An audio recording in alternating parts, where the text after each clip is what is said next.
জাতীয় সংসদ নির্বাচন 2026 বাংলাদেশের গণতান্ত্রিক অধ্যায়ের জন্য এক অভূতপূর্ব ঘটনা ঘটতে যাচ্ছে কিছুদিনের মধ্যে। বাংলাদেশ কিন্তু এই ইলেকশনে ইভিএম টেকনোলজি থেকে ফেরত এসেছে ফিজিক্যাল ব্যালট পেপারে।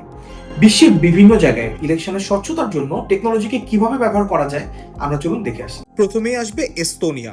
এস্তোনিয়াতে ভোটার সংখ্যা প্রায় 10 লাখ। সর্বশেষ নির্বাচন হয়েছিল মার্চ মাসে 2023 সালে। এই নির্বাচনে ভোটিং বা এন্ড টু এন্ড এনক্রিপ্টেড একটা সিস্টেম ইউজ করে এস্তোনিয়া, যার মাধ্যমে 9 লাখ ভোটারের প্রায় 51% ভোটার নির্বাচন কেন্দ্রে না যেয়ে বাসা থেকে নিজেদের ল্যাপটপে বা ফোনের মাধ্যমে ভোট দিয়েছেন।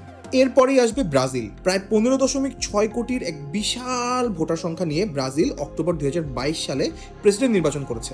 এখানে অফলাইন ইনাক্স ইভিএম বা কোনো ইন্টারনেট কানেকশন ছাড়াই এক ধরনের ইভিএম মেশিন ব্যবহার করেছে ব্রাজিল। এই মেশিনের মাধ্যমে বায়োমেট্রিক ভেরিফিকেশনের পরেই একটি কোল্ড হার্ডওয়্যার বা একদম অফলাইন একটি ডিভাইস, এটার মাধ্যমে ভোট রেকর্ড হয় এবং এর মাধ্যমেই মাত্র কয়েক ঘন্টার মধ্যেই ফলাফলও জেনারেট করা যায়। এবার বলবো কিরগিজস্তানের কথা। প্রায় 37 লাখ ভোটার নিয়ে নভেম্বর 2021 সালে কিরগিজস্তান তাদের সংসদীয় নির্বাচন করে। এই নির্বাচনের সবচেয়ে আকর্ষণীয় ব্যাপার ছিল এই নির্বাচনে কিরগিজস্তান ইউজ করেছে biometric identification and facial recognition technology. Vote কেন্দ্রে ফিঙ্গারপ্রিন্ট এবং ফেশিয়াল রিকগনিশন ক্যামেরা ব্যবহার করে ভোটারদের উপস্থিতি এবং তাদের পরিচয় নিশ্চিত করা যায়। এর মাধ্যমে সঠিক ভোটাররা ভোট দিতে এসেছেন সে ব্যাপারে কোনো দুশ্চিন্তা অথবা কনফিউশন থাকে না। সুইজারল্যান্ড হচ্ছে বিশ্বের একমাত্র দেশ যারা ডাইরেক্ট ডেমোক্রেসি বা সরাসরি গণতন্ত্রের জন্য প্রযুক্তির সবচেয়ে স্বচ্ছ এবং ম্যাথমেটিক্যাল অ্যাপ্লিকেশন করেছে। ভোটার সংখ্যা প্রায় 55 লাখ এবং অক্টোবর 2023 সালে সুইজারল্যান্ডের ফেডারেল ইলেকশন অনুষ্ঠিত হয়। এই ইলেকশনে সুইজারল্যান্ড একটি ওপেন সোর্স ভোটিং সিস্টেমের মাধ্যমে তাদের ইলেকশন কন্ডাক্ট করে। সবচেয়ে মজার ব্যাপার হলো তারা তাদের সিস্টেমের সোর্স কোড সবার জন্য ওপেন করে দিয়েছিল এবং হ্যাকারদেরকে চ্যালেঞ্জ জানিয়েছিল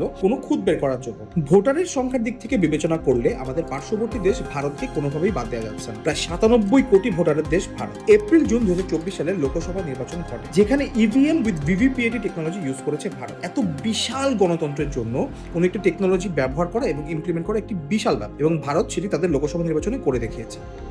বাংলাদেশে কিন্তু ইভিএম থেকে ফেরত আসার ঘটনাটা কোনো একক কারণে ঘটেনি। এর মধ্যে অনেকগুলো কারণ রয়েছে।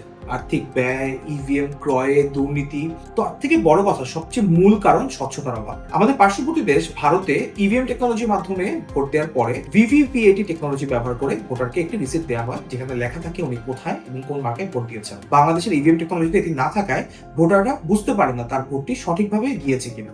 বিশ্বের বিভিন্ন প্রান্তের চমকপ্রদ টেকনোলজি সম্বন্ধে জানতে টিপসইকে এখনই ফলো করুন।